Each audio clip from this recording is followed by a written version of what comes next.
오늘 하나님께서 우리에게 주시는 말씀은 에베소서 3장 1절에서 13절까지의 말씀입니다. 함께 읽겠습니다.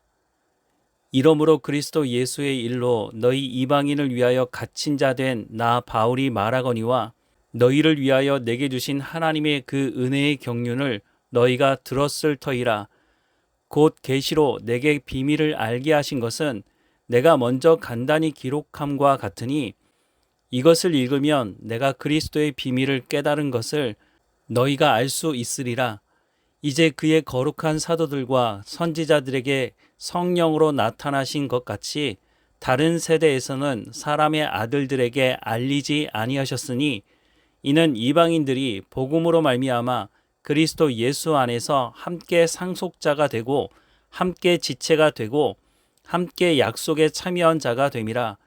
이 복음을 위하여 그의 능력이 역사하시는 대로 내게 주신 하나님의 은혜의 선물을 따라 내가 일꾼이 되었노라. 모든 성도 중에 지극히 작은 자보다 더 작은 나에게 이 은혜를 주신 것은 측량할 수 없는 그리스도의 풍성함을 이방인에게 전하게 하시고 영원부터 만물을 창조하신 하나님 속에 감추어졌던 비밀의 경륜이 어떠한 것을 드러내게 하려 하심이라. 이는 이제 교회로 말미암아 하늘에 있는 통치자들과 권세자들에게 하나님의 각종 지혜를 알게 하려 하심이니 곧 영원부터 우리 주 그리스도 예수 안에서 예정하신 뜻대로 하신 것이라. 우리가 그 안에서 그를 믿음으로 말미암아 담대함과 확신을 가지고 하나님께 나아감을 얻느니라. 그러므로 너희에게 구하노니 너희를 위한 나의 여러 환난에 대하여 낙심하지 말라. 이는 너희의 영광이니라. 아멘. 사도 바울이 다메섹에서 예수님을 만난 이후에 성경에 보면 즉시로 복음을 전하기 시작했다라고 말씀을 하고 있습니다. 사도행전 9장 18절에서 25절 말씀에 보면 즉시 사울의 눈에서 비늘 같은 것이 벗겨져 다시 보게 된지라. 일어나 세례를 받고 음식을 먹음에 강건하여지니라. 사울이 다메섹에 있는 제자들과 함께 며칠 있을새 즉시로 각 회당에서 예수가 하나님의 아들이심을 전파하니 듣는 사람이 다 놀라 말하되 이 사람이 예루살렘에서 이 이름을 부르는 사람을 멸하려던 자가 아니냐. 여기 온 것도 그들을 결박하여 대제사장에게 끌어가고자 함이 아니냐 하더라. 사울은 힘을 더 얻어 예수를 그리스도라 증언하여 다메섹에 사는 유대인들을 당혹하게 하니라. 여러 날이 지나며 유대인들이 사울 죽이기를 공모하더니 그 계교가 사울에게 알려지니라. 그들이 그를 죽이려고 밤낮으로 성문까지 지키거늘 그의 제자들이 밤에 사울을 광주리에 담아 성벽에서 달아 내리니라 라고 말씀을 하고 있습니다. 사도 바울은 스데반이 돌에 맞아 죽을 때에 스데반이 돌에 맞아 죽어도 된다고 증인을 섰던 사람입니다. 또 사도 바울은 합법적으로 공식적으로 공문까지 받아서 예수 믿는 사람들을 잡아 가두는데 앞장섰던 사람입니다. 사도 바울은 당시에 유대교를 믿던 그 어떤 사람들보다도 믿음이 특별했던 사람이었던 것을 알 수 있습니다. 그런데 이런 사도 바울이 예수님을 만나고 난 이후에 즉시로 예수님이 하나님의 아들이시고 바로 그리스도라고 증거하기 시작했다고 하는 것입니다. 이 모습을 지켜보던 유대인 입장에서는 당혹스러울 뿐만 아니라 더 나아가서는 사도 바울을 죽이겠다고 나서기 시작을 했습니다. 사도 바울이 예수 그리스도가 바로 하나님의 아들이시다라고 증거하는 이 말씀은 근거 없는 말씀이 아니라 구약 말씀에 정통했던 사도 바울이 그렇게 말하자 유대주의자들, 유대교를 믿었던 유대주의자들 입장에서는 그 말을 이길 수가 없었다고 성경은 말씀해 주고 있습니다. 그래서 그 이후로도 보면 이 유대교를 믿었던 유대주의자들은 사도 바울을 어떻게 하면 죽일까? 여러 번 사실 죽이려고 시도를 했고 또 돌에 맞아 죽은 줄 알고 사도 바울을 버려두고 가기도 했습니다. 하지만 사도 바울은 하나님께서 부르실 때까지 뭐라고 말을 하느냐면 나의 달려갈 길과 주 예수께 받은 사명 곧 하나님의 은혜의 복음을 증거하는 일을 마치려 하면은 나의 생명조차 조금도 귀한 것으로 여기지 않는다라고 그가 그렇게 말한 것처럼 그런 삶을 살아갔던 것을 보게 됩니다.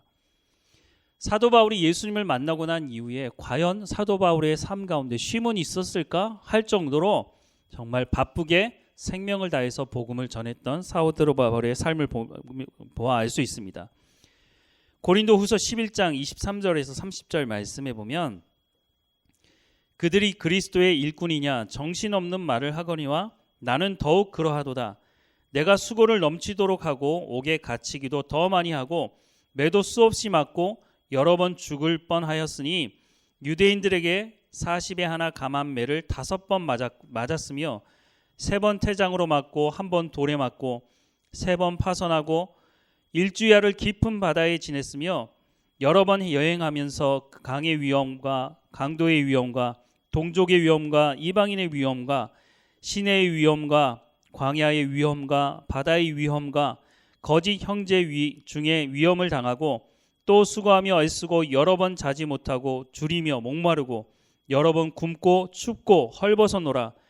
이 외의 일을 고사하고 아직도 날마다 내 속에 눌리는 일이 있으니 곧 모든 교회를 위하여 염려하는 것이라. 누가 약하면 내가 약하지 아니하며 누가 실족하게 되면 내가 애타하지 아니하더냐. 내가 부득불 자랑할진대 내가 약한 것을 자랑하니라 라고 말씀을 하고 있습니다. 이렇게 하나님의 복음을 전하던 사도 바울이 3차 전도 여행을 마치고 예루살렘에 도착했을 때에 말씀을 전하다가 잡히게 되죠. 자유롭게 복음을 전하던 이 사도 바울이 예루살렘에서 2년, 로마에서 2년, 그래서 약 4년 동안 붙잡혀 있었으니 얼마나 답답했을까 하는 생각을 해보게 됩니다. 무엇보다 세상적인 관점으로 보자면 감옥에 갇히게 됐으니까 이제는 세상에서 관점에 보면 끝났다고 말을 해도 과언이 아닐 것입니다. 그때나 지금이나 우리는 사도 바울이 감옥에 갔다는 걸 너무 쉽게 생각하지만 여러분, 내가 감옥에 갔다 왔다 생각을 해본다면 금방 이해할 수 있을 것입니다. 감옥에 사람이 갔다 왔다 했을 때 물론 자신은 죄가 없다고 말할 수도 있지만 사람들이 보는 선입견이 있지 않습니까? 저 사람 감옥 갔다 왔다 이거죠. 그러면 그 좋지 못한 선입견을 바꾼다는 것이 사실 쉬운 문제는 아닌 것입니다. 물론 사도 바울이 복음을 전하다가 잡혀갔으니 그 내용을 알게 되면 이해할 수는 있겠지만 그 내용을 이해하지 못한다면 사도 바울이 유대인들을 위한 독립운동을 하다가 잡혀갔다면 추수한 이후에 유대인들에게 인정이라도 받았겠죠. 그런데 유대인들이 어떻게 했습니까? 유대인들이 사도 바울을 죽이려고 했고 감옥에 넣으려고 했던 것 아니겠습니까? 그래서 그 죄목이 바로 로마를 향해 대적하는 바로 그런 반역죄를 지었다고 하는 것이었습니다. 그래서 유대인들이 주장하는 것이 무엇이었습니까? 당시 로마 황제는 종교화되어서 신의 아들, 신이라고 역임을 받았던 사람이었습니다. 그런데 사도 바울이 로마 황제가 신의 아들이 아니라 예수님이 바로 하나님의 아들이시다라고 전하고 있으니까 이걸 어떻게 말을 바꾸면 로마에 반역한다고 말할 수가 있는 것이죠. 그렇게 잡혀 있으니 사람들이 색안경을 가지고 끼고 사도 바울을 볼 수밖에 없는 겁니다. 그러니 사도 바울이 전하는 복음을 과연 로마가 지배하는 시대 속에 살아가는 사람들이 받아들일 수 있을까 하는 의문도 가지게 되는 것이죠. 그런데 정말 놀라운 것은 이제 사도 바울이 감옥에 갇히게 됐으니까 복음을 전하는 것에 가장 큰 장애물을 만난 것이라고 생각이 들 텐데 바로 이런 상황에서 오히려 복음이 더 많은 사람들에게 알려지게 됐다는 것입니다.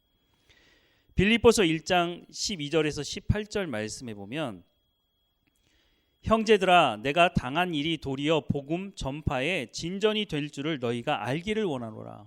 자기가 당한 일이 뭐죠? 지금 감옥에 갇혀 있는 거거든요. 13절에 이러므로 나의 매임이 그리스도 안에서 모든 시위대 안과 그 밖에 모든 사람에게 나타났으니 형제 중 다수가 나의 매임으로 말미암아 주 안에서 신뢰함으로 겁없이 하나님의 말씀을 더욱 담대하게 전하게 되었느니라. 어떤 이들은 투기와 분쟁으로 어떤 이들은 착한 뜻으로 그리스도를 전파하나니 이들은 내가 복음을 변증하기 위하여 세우심을 받은 줄 알고 사랑으로 하나 그들은 나의 매임에 괴로움을 더할 줄로 생각하여 순수하지 못하게 다툼으로 그리스도를 전파하느니라. 그러면 무엇이냐? 거칠애로 하나 참으로 하나 무슨 방도로 하든지 전파되는 것은 그리스도니 이로써 나는 기뻐하고 또한 기뻐하리라 라고 말씀합니다. 역사 속에서 일어나는 수많은 일들이 있는데 우리가 다 그것을 이해할 수 있습니까? 이해하지 못하는 것이 훨씬 더 많죠. 예수 믿는 사람들은 우리가 이해하지 못하는 역사적 일들이 일어날 때에도 역사의 주관자가 하나님이라고 고백하는 사람들이라고 하는 것입니다. 사도 바울은 로마에 갇혀 있습니다. 그런데 지금 빌립보서 말씀을 통해서 하시는 말씀은 유대인들이 자신을 해하고자 하기 위해서 오히려 열심히 예수님이 하나님의 아들이라고 전하고 있다는 겁니다. 아니, 유대인들은 사도 바울을 어떻게 하면 죽일까 고민하던 그 사람들이 예수님이 하나님의 아들이라고 말하고 있다는 게 말이 됩니까? 그런데 왜 그랬느냐 하면 사도 바울을 죽이기는 죽여야겠는데 자신의 손에는 피를 묻히고 싶어 하지 않는 겁니다. 로마가 대신해서 죽여지기 원하는 것이죠. 그런데 조금 전에 말씀을 드린 것처럼 사도 바울이 갇히게 된 중요한 이유가 로마 황제가 신의 아들이 아니라 예수 그리스도가 신의 아들이라고 말을 했다는 것입니다. 그러니까 더 많은 예수 믿는 사람들이 일어나면 로마 사람들은 야, 이거 사도 바울 가만히 두면 안 되겠네 하고 불리한 재판을 하게 될 것이라고 하는 것입니다. 또 반대편에서는 예수님을 믿는 사람들은 아니, 사도 바울이 복음을 전하다가 저렇게 갇히게 되는데 내가 가만히 있으면 되겠느냐라는 생각을 하고 도전을 받아서 더 열심으로 복음을 전하는 일이 생기게 됐다는 것입니다. 그리고 사도 바울은 그냥 감옥이 아니라 사실은 가택연금 상태였습니다. 그러니까 밖으로 돌아다니진 못하지만 이 사도 바울에게 복음의 말씀을 듣고 싶어하는 사람들은 누구든지 찾아와서 말씀을 들을 수 있는 상황이었습니다. 사도 바울이 복음을 자유롭게 전할 수 있을 때는 자기 혼자 돌아다니면서 복음을 전했지만 이제는 자신을 죽이려고 했던 유대주의자들까지 앞장서서 복음을 전하고 있고 또 도전받은 예수 믿은 사람들도 열심히 복음을 전하고 있으니 내가 기뻐하지 않을 수가 없다라고 고백을 하는 것입니다. 그래서 빌립보서 1장 18절에서 21절 말씀에 보면 그러면 무엇이냐 거칠애로 하나 참으로 하나 무슨 방도로 하든지 전파되는 것은 그리스도니 이로써 나는 기뻐하고 또한 기뻐하리라. 이것이 너희의 간구와 예수 그리스도의 성령의 도우심으로 나를 구원에 이르게 할 줄 아는 고로 나의 간절한 기대와 소망을 따라 아무 일에든지 부끄러워하지 아니하고 지금도 전과 같이 온전히 담대하여 살든지 죽든지 내 몸에서 그리스도가 존귀하게 되게 하려 하나니 이는 내게 사는 것이 그리스도니 죽는 것도 유익함이라 라고 말씀을 하고 있습니다. 자신이 감옥에 갇혀 있다는 것이 오히려 해가 되는 것이 아니라 하나님께 영광이 되고 복음이 증거되는 일이 일어나게 돼서 나는 기쁘다. 내가 죽고 사는 것은 중요한 것이 아니라 겉으로 보기에는 이게 최악의 상황이고 이제 복음이 전해져서 교회가 세워지는 단계에 있는데 이런 단계 속에서 오히려 이것이 걸림돌이 아니라 하나님의 영광을 드러내는 상황이 되었다라고 말씀을 하고 있는 겁니다. 그래서 고린도후서 11장 13절 같은 경우에는 내가 부득불 자랑할진대 내가 약한 것을 자랑한다고 조금 전에 읽었던 말씀 중에 있는 말씀을 하게 된 것입니다. 이런 모습 속에서 1차, 2차, 3차 전도여행을 마치고 자유롭게 돌아다니지 못하는 상황 속에서 지난 3차 전도여행까지 세워졌던 교회에 대해서 사도 바울이 다시 돌아보게 되는 시간이 있었다는 겁니다. 사도 바울은 여러 지역을 다니면서 복음을 전하는 것이 자신의 사명이라고 생각을 했습니다. 그래서 한 교회에 머물면서 복음을 전하지 않고 짧게는 몇 개월, 많게는 2년에서 3년 정도 복음을 전하다가 또 다른 곳에 가서 복음을 전하는 사역을 했습니다. 그런데 3차 전도 여행을 마치고 있다 보니까 교회 안에서 여러 가지 문제가 일어나는 것을 보게 됐습니다.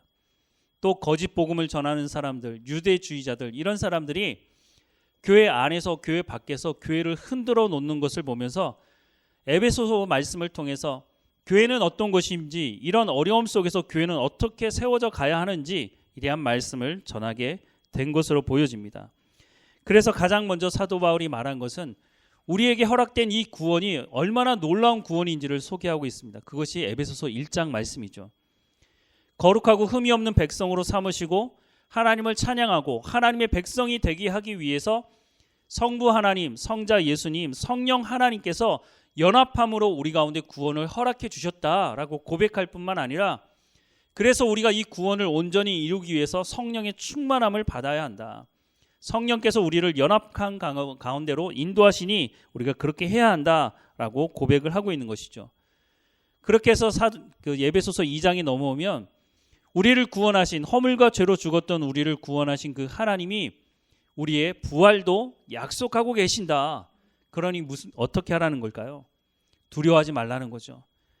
외부로부터 내부로부터 있는 여러 가지 갈등과 공격의 문제가 우리를 흔들어 놓을 수 없으니 하나님께서 연합함으로 우리 가운데 구원을 허락해 주신 것처럼 교회도 이 어려운 시절에 더욱 연합함으로 구원을 이루어 가라라고, 담대하게 이루어 가라고 말을 하는 것이죠. 에베소서 2장 11절부터 13절부터 말씀을 보면 그 중에 정말 연합해야 되는 문제가 있는데 그건 바로 유대인들과 이방인들이 연합하는 것이다 라고 말씀을 하고 있습니다. 그러므로 생각하라. 너희는 그때의 육체로는 이방인이요 손으로 육체에 행한 할례를 받은 무리라 칭하는 자들로부터 할례를 받지 않은 무리라 칭함을 받은 자들이라. 그때의 너희는 그리스도 밖에 있었고 이스라엘 나라 밖의 사람이라. 약속의 언약들에 대하여 외인이요 세상에서 소망이 없고 하나님도 없는 자이더니 이제는 전에 멀리 있던 너희가 그리스도 예수 안에서 그리스도의 피로 가까워졌느니라 라고 말씀하고 있습니다. 예수 그리스도의 피로 말미암아 유대인이든지 이방인이든지 가리지 않고 모두가 교회 안에서 연합됨으로 한 공동체가 되었다라고 말을 하는 거죠. 계속 말씀을 보면 16절부터 18절 우리 같이 읽어보겠습니다. 같이 읽겠습니다. 또 십자가로 이 둘을 한 몸으로 하나님과 화목하게 하려 하심이라. 원수된 것을 십자가로 소멸하시고 또 오셔서 먼데 있는 너희에게 평안을 전하시고 가까운 데 있는 자들에게 평안을 전하셨으니 이는 그로 말미암아 우리 둘이 한 성령 안에서 아버지께 나아감을 얻게 하려 하심이라. 아멘. 외부적이든지 내부적이든지 문제가 있는 것은 사실입니다. 하지만 이런 것이 교회를 흔들어 놓을 수 없다. 왜냐하면 우리 가운데 허락된 구원이 하나님의 연합됨으로 허락된 것이고 예수님이 이 땅에 오셔서 보여주신 것도 뭐라고 말씀하고 계십니까? 십자가로 원수된 것을 소멸하고 막힌 담을 허시고 하나로 연합된 관계로 만들어 주셨으니 너희가 이 연합된 관계를 이루어 가야 한다라고 말씀을 하고 있는 겁니다. 그래서 지난주에도 말씀을 드렸지만 고린도 교회의 문제를 해결하는 길이 뭐라고 말씀드렸습니까? 같은 말을 하라는 겁니다. 같은 말을 하라는 것은 그냥 말을 합쳐서 하라는 얘기가 아니라 하나님의 말씀으로 우리의 생각을 새롭게 하고 하나님께서 말씀하시는 그 말씀의 방향을 쫓아서 같은 방향을 바라보고 같은 하나님의 말씀을 통해서 연합하라고 하는 말씀인 것입니다. 사도 바울만큼 자기가 직접 교회를 세웠으니까 그렇기도 하겠지만 교회가 그리스도의 장성한 분량에 이르기를 사도 바울만큼 간절히 원하는 사람이 있었을까 하는 생각을 합니다. 그런데 그 사도 바울이 교회에 대해서 말하면서 정말 중요한 것이 있는데 그것은 교회가 연합하는 것이다. 근거 없는 말이 아니라 우리 가운데 허락된 구원이 하나님의 연합됨으로 시작되었기 때문에 교회는 그 터 위에서 세워졌기 때문에 교회는 연합해야 한다. 이방인이라고 유대인이라고 손가락질 할 것이 아니라 모두가 한 공동체로 부름 받았기 때문에 연합해야 한다라고 하는 것을 말하는 것이죠. 사도 바울은 이렇게 말을 하고 있는데 근데 지금 이 사도 바울이 에베소에 직접 가지 못해서 편지를 쓰고 있습니다. 물론 편지를 읽다 보면 그 편지를 쓴 사람의 마음이 전해지기도 하지만 직접 가서 전하는 것만큼 그 마음이 전해질까 하는 생각을 합니다. 과연 에베소 교회가 특별히 이 에베소서 같은 경우에는 에베소 교회뿐만 아니라 인근에 있는 교회에게 돌려보라고 하는 회람 서신입니다. 그러면 이 서신을 받아든 이 사람들이 과연 사도 바울이 말하고 있는 이 정말 간절한 마음이 잘 전달되었을까 하는 생각을 해보게 됩니다.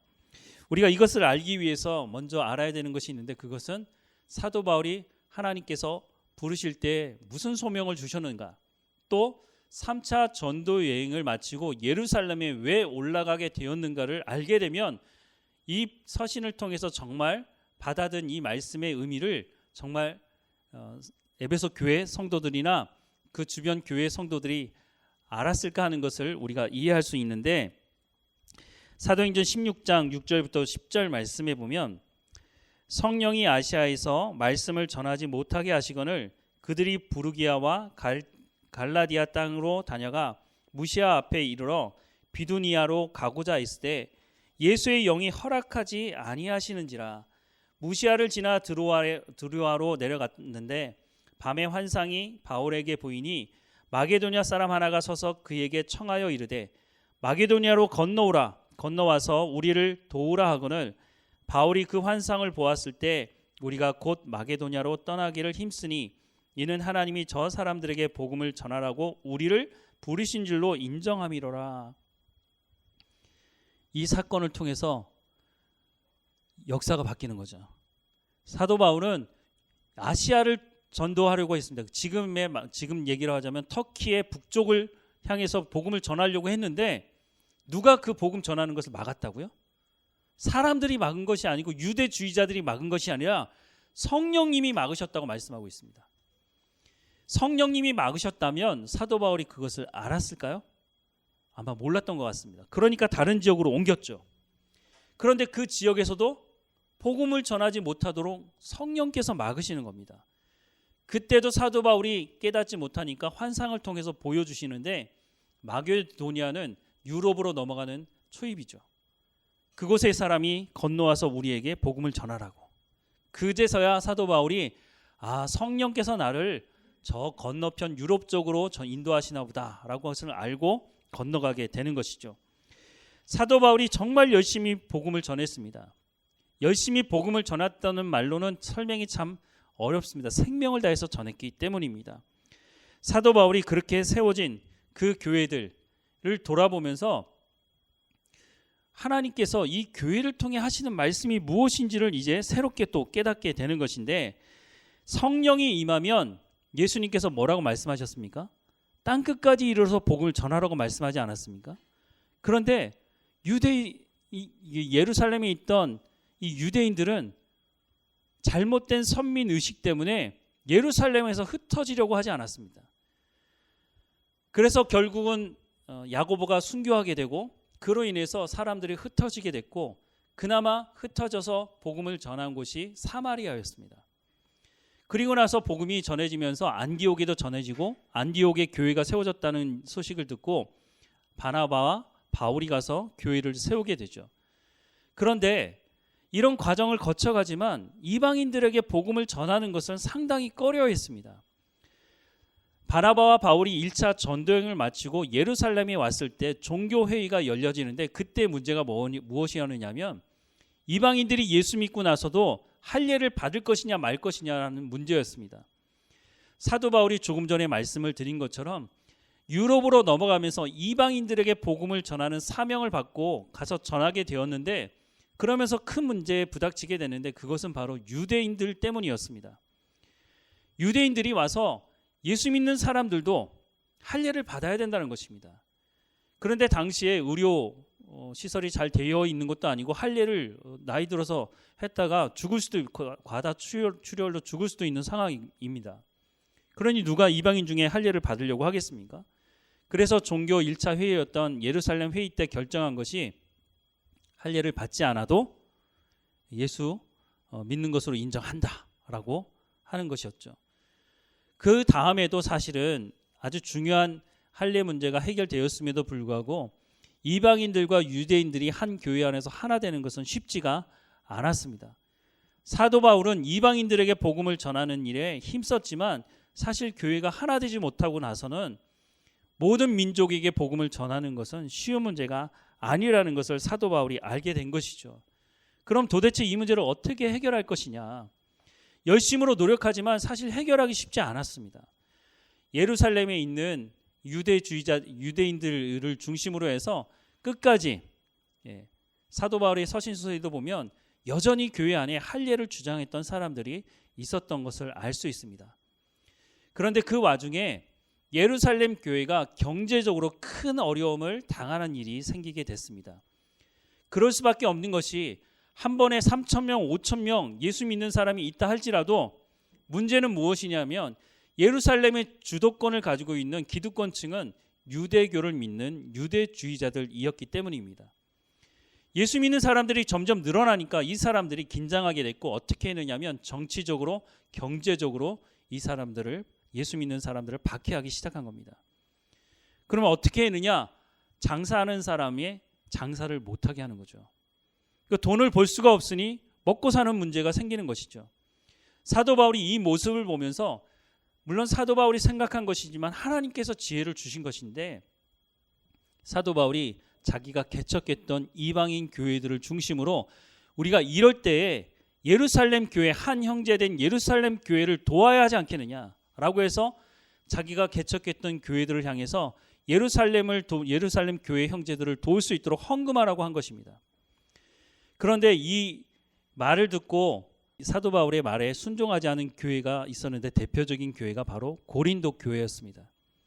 사도 바울이 개척해서 세운 교회 중에 가장 부자 교회가 바로 고린도 교회였는데, 고린도 교회는 뭐라고 얘기를 하느냐면 저 사도 바울 말은 그렇게 하면서 저 돈 밝히는 놈이구만, 그러면서 심지어는 사도권도 부정하면서 사도 바울이 전한 하나님의 말씀을 부정하기 시작했다고 성경은 말씀해주고 있습니다. 그런데 오히려 반대인 교회들도 있었죠. 고린도후서 8장 1절에서 5절 말씀에 보면 우리 같이 한번 읽어보겠습니다. 8장 1절부터 5절 말씀 같이 읽겠습니다. 형제들아, 하나님께서 마게도냐 교회들에게 주신 은혜를 우리가 너희에게 알리노니 환난의 많은 시련 가운데서 그들의 넘치는 기쁨과 극심한 가난이 그들의 풍성한 연보를 넘치도록 하게 하였느니라. 내가 증언하노니 그들이 힘대로 할 뿐 아니라 힘에 지나도록 자원하여 이 은혜와 성도 섬기는 일에 참여함에 대하여 우리에게 간절히 구하니 우리가 바라던 것뿐 아니라 그들이 먼저 자신을 주께 드리고 또 하나님의 뜻대로 우리에게 주었도다. 아멘. 보통 사람들은 부자들이 헌금을 많이 할 거라고 생각합니다. 그러나 대체로 그렇지 않다는 것입니다. 물론 부자들 중에 헌금을 많이 하는 사람들이 있죠. 그런데 대체적으로 부자들은 자신의 것을 지키려고 하는 생각이 강하다고 하는 것입니다. 내가 이걸 어떻게 벌었는데, 내가 어떻게 해서 얻은 것인데 내놓으라고 하느냐라고 하는 것이죠. 자신이 돈의 주인이라고 생각하지만 사실은 돈의 주인이 아니라 돈이 주인이 돼서 자신을 노예처럼 부리고 있는 것입니다. 예수님은 하나님과 돈을 겸하여 섬길 수 없다고 말합니다. 헌금해야 할 때에 헌금하지 않는 것은 하나님을 주인으로 섬기는 것이 아니라 돈을 주인으로 섬기고 있기 때문인 것입니다. 고린도 교회가 그러했다는 것입니다. 사도 바울이 예루살렘 교회를 돕자고 얘기했을 때 가장 돈이 많았던 고린도 교회는 나서서 그 일을 행하지 않았다는 것이죠. 그러면 신앙생활이라도 잘 했느냐? 고린도 교회에 얼마나 많은 문제가 있었습니까? 특별히 분열이 있었습니다.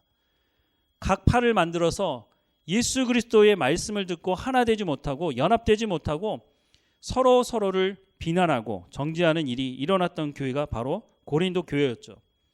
그런데 마게도니아 교회 같은 경우에는 자신도 힘들고 어렵고 고난 가운데 있음에도 불구하고 예루살렘 교회가 이렇게 어려워?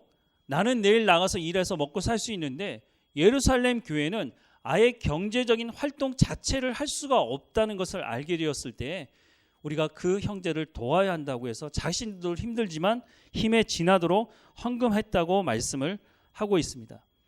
사람이라는 것이 그렇지 않습니까?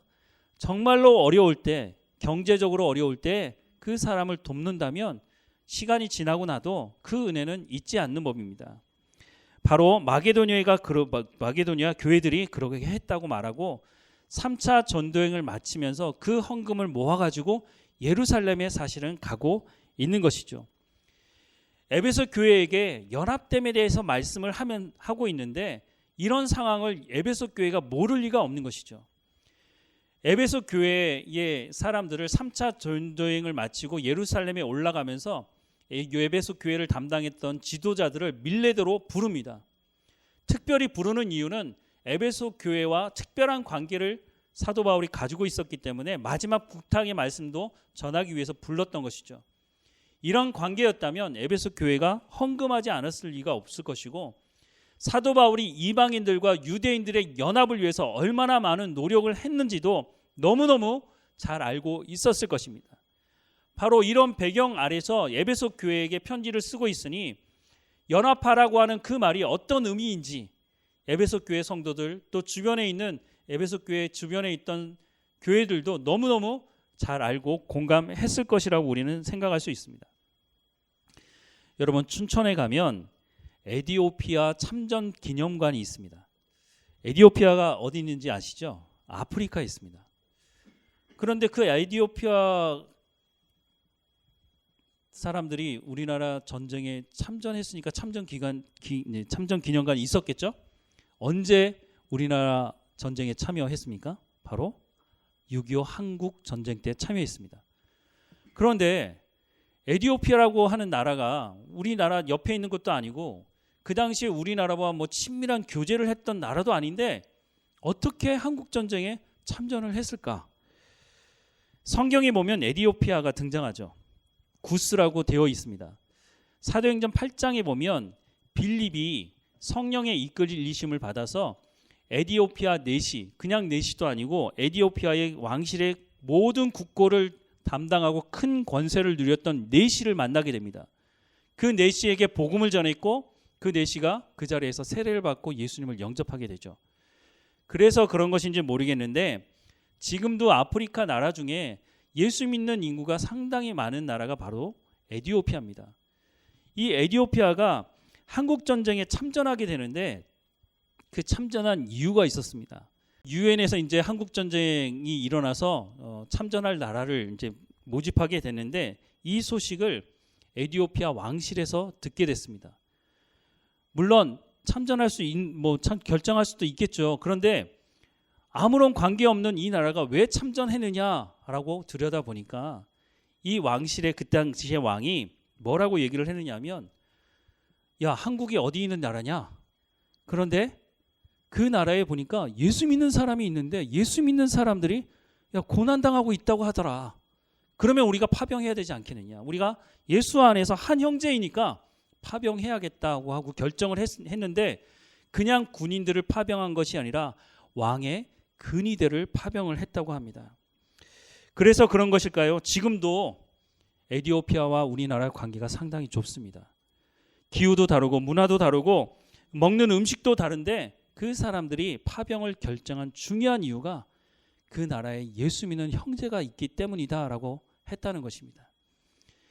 예루살렘 교회를 돕자고 했을 때 특별히 마게도니아 교회들 같은 경우 바로 이 마음 때문에 예루살렘 교회 형제들을 본 적이 있겠습니까? 그럼에도 불구하고 같은 예수 그리스도 안에서 한 형제 된 사람들이 어려움 당하고 있다고 하니까 자신들도 힘들고 어려운데 우리가 먼저 그들을 돕겠다고 헌금을 하는 일이 일어났고, 이 시대도 동일하게 일어난다고 하는 말씀을 하고 있는 것입니다.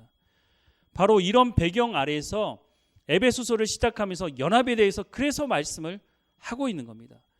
우리가 극한 고난 가운데 있다 할지라도, 외부로부터의 박해가 있다 할지라도 교회가 교회다워질 수 있는 가장 중요한 것은 연합함으로 이 일을 이룰 수 있는 것이다 라고 말하는 것입니다. 그리고 이제 에베소서 3장에 와서는 하나님의 경륜에 대한 말씀을 합니다. 하나님의 경륜, 이 경륜은 두 가지 의미가 있는데, 첫 번째는 하나님께서 맡겨준 사명, 소명을 말하는 것이고, 두 번째는 하나님의 뜻을 말합니다. 오늘 본문의 말씀을 보면 먼저 1절과 2절 말씀입니다. 이러므로 그리스도 예수의 일로 너희 이방인을 위하여 갇힌 자 된 나 바울이 말하거니와 너희를 위하여 내게 주신 하나님의 은혜의 경륜을 너희가 들었을 터이라. 여기서 말하는 경륜은 사도 바울이 받은 사명, 소명을 말하는 것입니다. 그래서 그 이야기를 계속하는데요. 3절 이하에 곧 계시로 내게 비밀을 알게 하신 것은 내가 먼저 간단히 기록함과 같으니, 무엇을 말했죠? 앞부분에 하나님과의 연합, 나와 하나님과의 연합, 또 교회 안에서 이방인들과 유대인들의 연합, 그것을 말했죠. 계속 말씀을 보면 4절에 그것을 읽으면 내가 그리스도의 비밀을 깨달은 것을 너희가 알 수 있으리라. 이제 그의 거룩한 사도들과 선지자들에게 성령으로 나타내신 것 같이 다른 세대에서는 사람의 아들들에게 알리지 아니하셨으니 이는 이방인들이 복음으로 말미암아 그리스도 예수 안에서 함께 상속자가 되고 함께 지체가 되고 함께 약속에 참여한 자가 됨이라. 이 복음을 위하여 그의 능력이 역사하시는 대로 내게 주신 하나님의 은혜의 선물을 따라 내가 일꾼이 되어노라. 이게 바로 내가 받은 소명이다라고 말하는 것이죠. 이방인들에게 복음을 전해서 유대인들과 연합된 관계를 이루도록 하신 것이 바로 하나님의 내게 주신 소명이고 이것이 바로 하나님의 경륜이다라고 하는 것을 말하는 것이죠. 그래서 새롭게 세워진 이스라엘, 그것은 교회 공동체를 의미하는데 그 안에 이방인들과 유대인들이 함께 있게 된 것이다 라고 말하는 거죠. 8절 이하의 말씀을 계속 보면 모든 성도 중에 지극히 작은 자보다 더 작은 나에게 이 은혜를 주신 것은 측량할 수 없는 그리스도의 풍성함을 이방인에게 전하게 하시고 영원부터 만물을 창조하신 하나님 속에 감추어졌던 비밀의 경륜이 어떠한 것을 드러내게 하려 하심이라. 여기서 말하는 하나님의 경륜은 하나님의 뜻입니다. 하나님의 뜻이 뭐라고요? 연합된 관계를 이루는 것이다. 그래서 앞에서 내가 이방인들에게 복음을 전하는 소명을 받았고 그렇게 복음을 전했고 그래서 교회 공동체가 이루어졌으니 이제는 그 안에서 연합됨을 이루는 하나님과 나와의 연합뿐만 아니라 나와 이웃과 나와 성도 간의 연합됨을 이루는 그것이 바로 하나님의 뜻이다, 하나님의 경륜이다 라고 하는 것을 말하는 것이죠. 계속 말씀을 보면 10절 이는 이제 교회로 말미암아 하늘에 있는 통치자들과 권세들에게 하나님의 각종 지혜를 알게 하려 하심이니 곧 영원부터 우리 주 그리스도 예수 안에서 예정하신 뜻대로 하신 것이라. 우리가 그 안에서 그를 믿음으로 말미암아 담대함과 확신을 가지고 하나님께 나아감을 얻느니라. 그러므로 너희에게 구하노니 너희를 위한 나의 여러 환난에 대하여 낙심하지 말라. 이는 너희의 영광이니라 라고 말씀을 하고 있습니다. 사도 바울이 갇혀 있는 것으로 복음이 중단되지 않는다는 겁니다. 앞서 말씀을 드린 것처럼 오히려 내가 갇혀 있는 것 때문에 더 열심으로 복음을 전하는 사람들이 많아졌다. 나를 해하기 위해서, 나를 어떻게 하면 더 빨리 감옥에서 나오게 하기 위해서 어떤 방법으로 하든지 복음이 전해지고 있으니까 걱정하지 말라고 거듭 반복하고 말씀하고 있는 것입니다. 노마에 갇혀 있는 것이 오히려 복음의 진전을 이룰 수 있는 것이었다고 말씀을 하고 있는 것이죠. 그래서 빌립보서 1장 18절에서 21절 말씀에 우리 같이 한번 읽어보겠습니다. 같이 읽겠습니다. 시작. 그러면 무엇이냐? 거칠애로 하나 참으로 하나 무슨 방도로 하든지 전파되는 것은 그리스도니 이로써 나는 기뻐하고 또한 기뻐하리라. 이것이 너희의 간구와 예수 그리스도의 성령의 도우심으로 나를 구원에 이르게 한 줄 아는 고로 나의 간절한 기대와 소망을 따라 아무 일에든지 부끄러워하지 아니하고 지금도 전과 같이 온전히 담대하여 살든지 죽든지 내 몸에서 그리스도가 존귀하게 되게 하려 하나니 이는 내게 사는 것이 그리스도니 죽는 것도 유익함이라 라고 고백을 하고 있는 거죠. 사랑하는 여러분, 사도 바울이 에베소서 3장에 와서 하나님에 대한 경륜에 대한 말하면서 다시 한번 말하는 것은 연합에 대해서 말씀하고 있습니다. 바로 이 연합을 위해서 내가 부름받았고 하나님께서 그래서 교회를 세우신 것이고 교회 안에 연합됨을 가지고 있어야 이 어려운 시대를 극복할 수 있다라고 하는 것을 말해주고 있는 것이죠. 에베소 교회를 향해서 하는 이 말씀은 에베소 교회 가운데 이 연합됨으로 이 어려움을 극복하라는 말씀이기도 하지만 오늘 우리에게도 똑같은 소명의 말씀을 주고 있는 것입니다. 교회 공동체로 부름받은 우리가 예수 그리스도를 믿음으로 하나님의 말씀으로 연합된 관계를 이룰 때에 이 어려운 시대를 우리가 극복하며 살 수 있다는 거죠. 우리 주변에 얼마나 이단이 많습니까? 이건 이단인지 아닌지 구별하기도 힘든 사이비 종교들이 얼마나 많은지 모릅니다. 교회 안에서도 복음을 전한다고 말하지만 정말 하나님의 말씀을 전하고 있는지 의문이 들 때가 많습니다. 바로 이럴 때 하나님 말씀을 가지고 하나님 말씀을 중심으로 하나님 말씀에 순종하는 연합된 관계를 통해 이 어려움을 극복해야 한다고 말씀하고 있는 겁니다. 그런데 한편으로 감사한 것은 교회의 시작이 바로 성부 하나님, 성자 예수님, 성령 하나님이 연합됨으로 교회를 세우셨기 때문에 기본적으로 교회는 연합하려고 한다면 그 안에 힘이 생기고 연합됨으로 교회가 교회됨을 이룰 수 있다고 하는 것을 말씀해 주고 있는 것입니다. 중요한 것은 우리가 이 말씀을 듣고 자원함으로 순종할 때야 이것이 가능하다고 하는 것을 말씀해 주고 있다는 것입니다. 그래서 성경은 이것을 알고 있는 그리스도인들에게 복음에 합당한 생활을 하라는 것입니다. 내 생각대로 내 기준대로 하는 것이 아니라 하나님께서 말씀하신 이 기준대로 할 때에 연합됨을 이룰 때에 그리스도의 장성한 분량에 이룰 수 있다고 말씀해주고 있는 것입니다. 그래서 오늘 우리가 이 말씀을 듣고 하나님 안에서 하나님의 말씀으로 연합됨으로 살아가야 한다고 하는 것을 말씀해주고 있는 것이죠. 이것은 머리로 되는 것이 아닙니다. 아, 그럴 수 있겠구나 라고 하는 것도 해서 되는 것이 아닙니다. 작은 것이지만 내가 하나님 말씀에 순종하겠습니다. 하나님께서 인도하시는 대로 이 말씀대로 내 것을 내려놓고 연합된 관계로 나가겠습니다. 예수님이 어떤 삶을 살아가셨는지 그 모습을 보면서 나도 예수님을 닮아가겠습니다 라고 할 때에야 서로 연합된 관계를 이룰 수가 있는 것입니다. 나는 연합된 관계를 이루려고 하는데 상대방은 그래 당신이 연합된 관계를 이루어 당신은 낮아지고 당신은 헌신해야 돼 나는 그렇게 할 마음이 없어 라고 한다면 연합된 관계가 이루어지지 않겠죠. 그래서 고린도 교회를 향했던 그 말씀을 다시 한번 생각해 봅니다. 같은 말을 하라는 것입니다. 그것은 같은 마음을 가지고 있어야 합니다. 나만 헌신한다고 해서 되는 문제가 아니라 교회 공동체로 불러진 사람들, 그 사람들이 이방인이든지 유대인이든지 관계없이 모두가 하나님 말씀 안에서 하나가 될 때 이 연합됨을 이룰 수 있고 우리가 그리스도의 장성한 분량에 이룰 수 있다고 말씀하고 있으니 우리 모두가 이 마음을 가지고 복된 말씀 교회를 이루어가는 우리의 삶이 되기를 주님의 이름으로 축원합니다.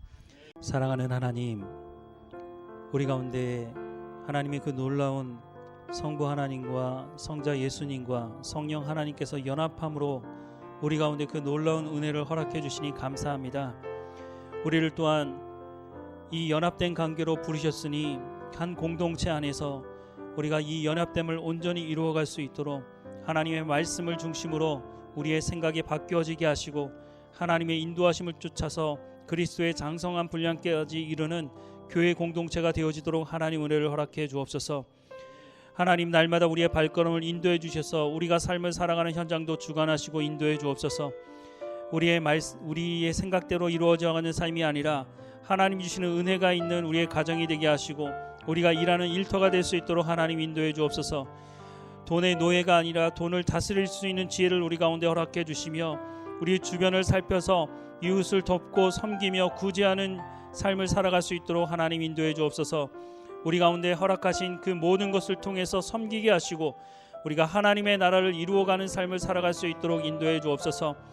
하나님, 이 한 주일이 하나님 앞에 깨어있는 삶이 되게 하시고 성령의 열매를 맺어가는 시간이 될 수 있도록 우리가 깨어서 하나님과 더 친밀한 교제 가운데 나가는 시간이 될 수 있도록 인도해 주옵소서.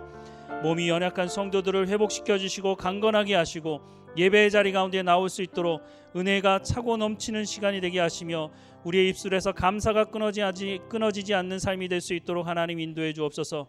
날마다 우리의 삶을 주관하시고 인도하시는 하나님께 감사하고 예수님의 이름으로 기도드립니다. 아멘.